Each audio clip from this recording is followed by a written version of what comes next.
Hey, what's up, Liron here, and today I'm bringing you this process that we've already painted once live.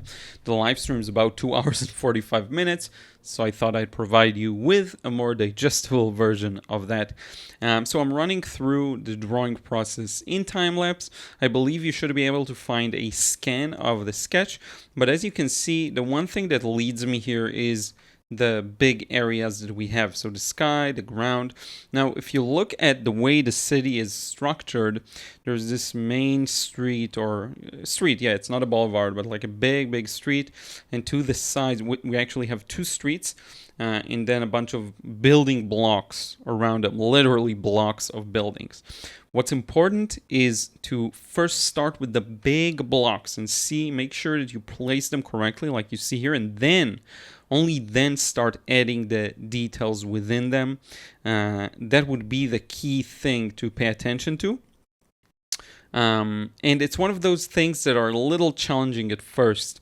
There is a weird hybrid process that goes in my mind when I draw.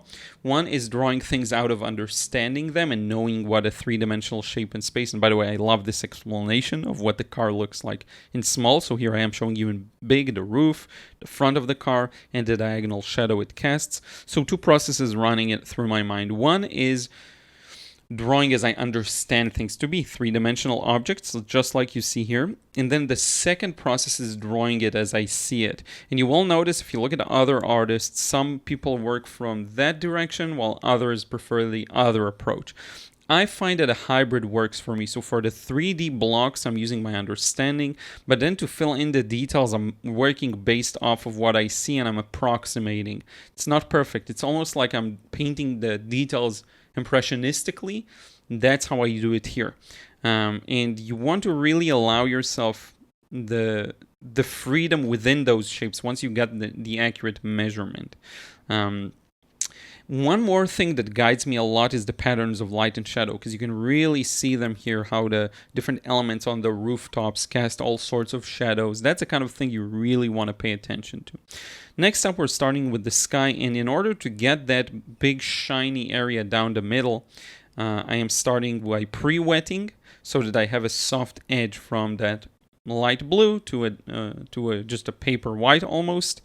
And then I can gradually add more and more darker values to the sides and kind of close in on that big highlight, if you will, in the middle. I'm using, I believe this was a cold press paper, so there is some texture to it. The paint absorbs a little easier. I'm using a flat Raphael brush, mostly ultramarine, and I'm gonna alternate between that and my burnt sienna. I'm using I believe these are the Roman Zmal paints, very good quality. I'm not sure it's pronounced Zmal, maybe it's pronounced Schmal, not sure. But I'm gradually darkening the sides. Now notice how I'm barely doing anything with the clouds. That's something we'll do later on, and I kind of got lucky with it. Ended up working well. Now I don't do a lot of burnt sienna, French ultramarine combos, but finally this is a painting where I do utilize that combination. I think I'll get back to it more recently now, because it's been a while and I enjoy it very much. It's very efficient and effective in creating grays too. But this is just a pale wash, because what I want to make sure is that I don't go too dark on the roads here. The roads need to stay very light. I still wanted to give them that warm tint, even though they're almost paper white. Because that's what's going to provide a sense of strong contrast and light and shadow to this painting. This is why it was so important to make sure it doesn't go too dark. And then to add wet and wet to the middle. To the side, side is in the shadow, but also to that main building, block of buildings in the middle. So the first wash is just that. We're kind of setting the temperatures. We don't really think too much about values, except for soft areas like the sky. Okay. You do want to take care of these areas wet and wet. Now I'm starting from the distance and making my way closer towards the blocks of streets that are a little closer to us. Should have probably gone lighter on all of this layer that's far away. I am making it a little lighter on the right side. But yeah, the left side's a little too strong to my taste, but that's fine. And now I'm going to add in the actual Eiffel Tower. I'm adding its skeleton. I know it looks crooked. Don't forget the paper's at an angle, the camera's at an angle. It's actually pretty vertical. And then on top of that skeleton, I'm adding a few of the smaller details. I'm using so far mostly a Skoda, except for that flat Raphael, Skoda brushes. Colors are very simple too. This is a very middle of the road red, kind of like a... You know, I'm not even sure what it is exactly. It's not a Parylene though, and it's not a Pyrrole. Definitely, it's kind of a balanced red. But mostly what you see here is, again, that blue and the burnt sienna and a bit of red and a bit of yellow just to neutralize. These are very neutral blues, which is most of the painting. Now, the fun thing about this stage is, just like I talked about in the drawing stage, you have a lot of freedom in how you render those details. But as long as you follow the overall patterns you see, to some extent, it's going to look good. Like, for example, the wall versus the roof of the building. The highlights on the rooftop, like you see here, I'm going to leave, and then the shadows that are casting by them. You will learn to work with these patterns with time. It's not an easy thing to do, to make them up on the spot based on what you see. It's an actual skill that you can improve. What you see here is me actually lacking in the colors department. So I'm not matching the colors and values closely enough, which is something I have improved in recent months, because this is over a year old now, this process. We really revisiting an older process, using very thick paint to do some wet in wet. It's close to dry, but just enough wet so that I can put these very thick paints in there, and they will just blend ever so slightly. Also, the sides there, the left sides of the building is a little darker, and I'm just adding these details here and there. Where I feel like sometimes I'll squint my eyes, look at the scene from afar, and wherever I see it feels a little darker, that's where I'll add these. Again, drawing like you see impressionistically as opposed to what you understand. Same concept here, painting impressionistically. That ability to just focus on the whole thing, almost like an abstract shape, that's what many people are missing. That's what makes you obsess over the details of every building. Whereas if you just take a few steps physically back from the photo and you really try and see it for what it is, it's much easier to paint than you think. It's just a combination of lights and darks. Especially in this scene, we're painting the definition of against the light, because the light is right in front of us. But the only difference is we're not down below in the street, we're from above. So this is the textbook definition of against the light. In these scenes, it's just about the contrasts. Dark, light. The darks are relatively dark, the lights are relatively light. Now, the darks aren't black. So that's really important, because black is just going to be the lack of color. The darks do have a bit of color to them, especially when you'll notice over the bottom section that lens flare effect that is so key to make these shadows much lighter than you think they are. Now, as I move closer towards this, you see me starting to utilize more warm and cool. You'll see me putting in just 1 second a very bluish wall, and then immediately contrasting it with a bit of a warmer wall. It's those kinds of things that really make the painting more interesting. There we go, here we go, the blue, and then the warm for the building that's closer. I don't see a warmth there, I just made it up. These cast shadows, very important. It's this thing that gives the painting a life, right? Aside from following the colors you see and everything, it's one of those elements that really provide interest, because right now I'm adding the shadows, but under them you still feel the blue and the red, I suppose. Some small details. What's fun about this kind of a painting, you can work in sections. You don't have to worry about the whole thing necessarily. You start with the different building blocks. And then you add in those details that I'm adding right now in between, right? We still have that right side that's all engulfed in shadow. There's some cast shadows there, and you'll see how I'm using wet and wet to get those. So that's a very important part of the process, and a part where I'll slow down a bit, because right now I'm going relatively fast.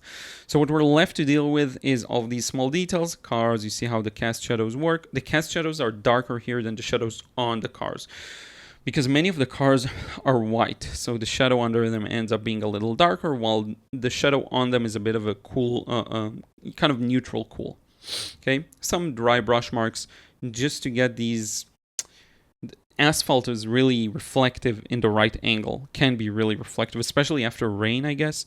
What you see here is very reflective asphalt, but it does show a bit of that texture because it's an uneven surface, and doing these dry brush marks brings that out. Now I slowed down a bit as I'm, again, adding a few details next to the buildings, on the buildings as well. But at the end of the day, these should not concern you when you work on the big shapes. In fact, you'll be hindered by these details. Only work them out after you put the big shapes. And I know that's confusing for some people because you ask yourself, after I put the big shapes, how can I, what about all the highlights I lost? What about all the shadows I didn't put? The shadows you put over and the highlights you bring back. It's not a big issue, use opaque paint or whatever. Now, I am trying to leave some highlights behind, but if you're not skilled enough or experienced enough, it may be difficult. That's fine. Now, while this is still wet, I'm going to start pouring in some details and some of those diagonal shadows of the trees. Now, look at how thick my paint is. It's not moving much on the palette. And that's the key here when you want to achieve this kind of an effect. Okay, it's not going to move a lot. And then I'm going to drop these into the wet surface. I don't have much time if I want them to still blend a bit. And the reason I'm even doing that is because there is some kind of a shadow there. And in the shadow, details become a little blurrier. It's something I mention almost in every process. Details become blurrier. That's exactly how you capture that kind of effect. Now, it's funny to think, but a lot of the greatness of this painting will come from the sky, actually. And you'll see once I start adding more details to the sky, which is something that's usually a bit harder to do for me, especially after it dried. But here I got a bit lucky, I will admit. Here's a bit of warmth, a bit of yellow. These highlights are very important on the buildings, just very important to make it look good and interesting. It leaves room for these shadows of the dormers. Just a very important process and in parts of the process. And notice how most of the shapes of this wash are still mid-value. I just add a few darker shapes within those mid-values. But my layers are based on flow and are based on all of that. It's only now that I kind of squint my eyes, look from afar, and figure out, okay, this is dark. You see me actually in the original live stream going back a bit and really figuring out what's darker and what could be left as the same value. Okay, and this is how we got a soft shadows within the shadow, cast shadows that are still soft. Bottom corner there, I put a lot of dark paint because I want to close the light into the center, but then I end up spraying a lot of water on it because it was a bit too strong and a bit too sharp edged. Okay, and yeah, just a few details here and there. I'm loosening up the Eiffel Tower. I went a little too strong, so I'm wetting it and then use the paper towel to soak it back up. Now I'm re-indicating the clouds because for the next layer I'm gonna improve some of the shapes. Okay, so you'll see me doing a similar process. Mostly I cared for the clouds crossing through the sun, which I'm drawing right now. And to get those in, you have to be very careful and not go wet on dry. If you paint this while the paper is dry, you're gonna get a bit of a mess. So I'm doing essentially the same thing I did the first wash.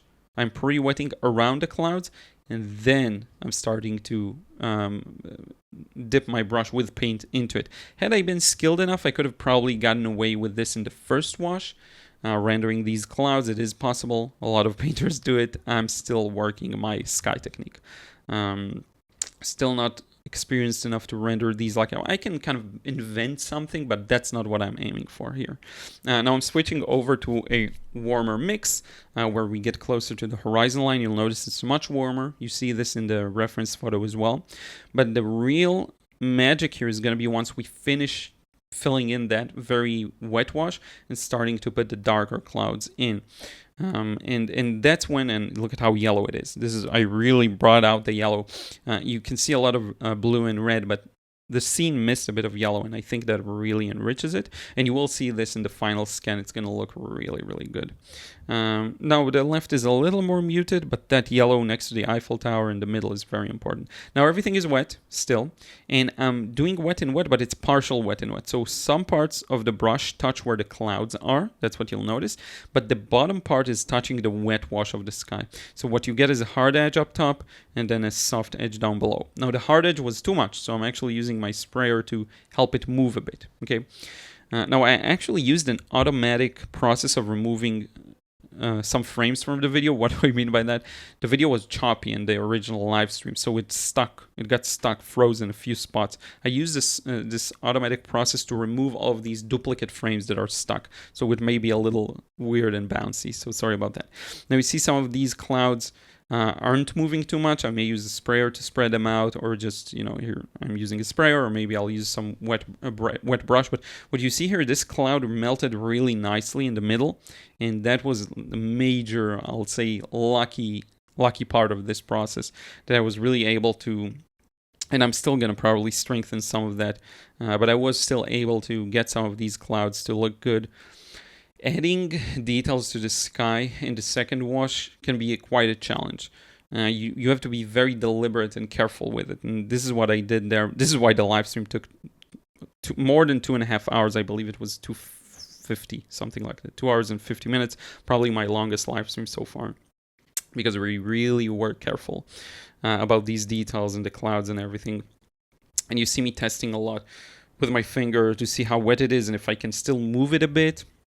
The finger can help to loosen up the paint just a bit, but not smear it too much, like with a wet brush. So it's a tool I sometimes use, softening those clouds that I've completely forgot about, actually. Now that I'm looking at it, I remembered, but I forgot.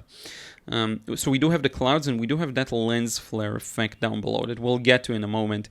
That effect is actually going to come from us doing using a lot of opaque paint. But here's a small break just to show you where we're at.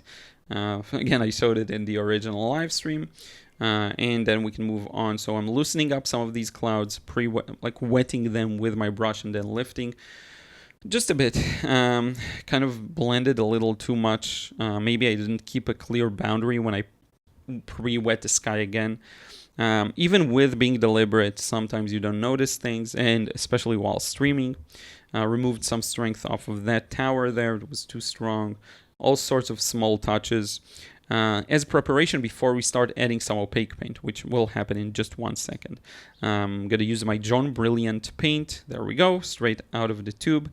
And I'm going to run this in time-lapse, but you'll see me adding highlights all over the place because I missed quite a lot of them, especially in the distance where some rooftops, antennas, buildings catch the light of the sun, especially in this angle, again, against the light from above. You get a lot of areas and surfaces that really bounce the sun off of them, and that's something you want to pay attention to. And that's how you bring back those highlights that you sometimes are so worried about getting accurately the first wash that it stifles your overall shapes. Forget about that, defer that to later if you have to. Practice your negative painting, practice leaving highlights on rooftops, and that's something you need to improve. But know that you have this tool that, worst case, you can go back and bring back the things that you missed. It's much more effective, to be honest, than trying to paint each and every detail. That's a very hard thing to do. And I think those who are able to do that use a lot of masking fluid, which is fine, nothing against that. Not my process, and I want to improve that ability. But yeah, a bit of dry brush. Now we're back to just thick paint, bring out some windows and some details. I'm using a very dry brush, taking a lot of paint and then removing some of it on the paper towel so that it creates this broken effect, of course, not to take too much attention. And now I'm working on that lens flare effect. I actually improved it afterwards, so you're going to see a different version of it in the scan. I've reworked it. I'm lifting back that yellow highlight there instead of adding opaque paint. I'm using a very hybrid process here. I'm going to use a bit of yellow to make it actually yellow. And this is a good opportunity to mention the frustration-free watercolor course and the watercolor realism course, where you can learn to paint like this using a freer process or more focus on the realism, whatever it is you're after. This I'm going to cancel. That didn't turn out well. You'll see it in the finished result in just 1 second. There we go. Here it is, the scan. A very enjoyable process that I think very impressive too. I'm going to show you a static image of it too once again, and you can see the better developed lens flare effect. And I will mention once again, the frustration-free watercolor course is great for that kind of a painting. You learn to let go and enjoy the painting process, get rid of that rigidity that plagues so many people, the desire to paint each and every small detail that you see that is just counterproductive, completely counterproductive. Once you get away from that, your paintings will go leaps and bounds, will improve greatly. So with that, I will thank you so much for tuning in. It's been a bit busy once again, so my apologies for not being as active everywhere, pretty much across the board. But I will see you in the next vid. So until then, take care.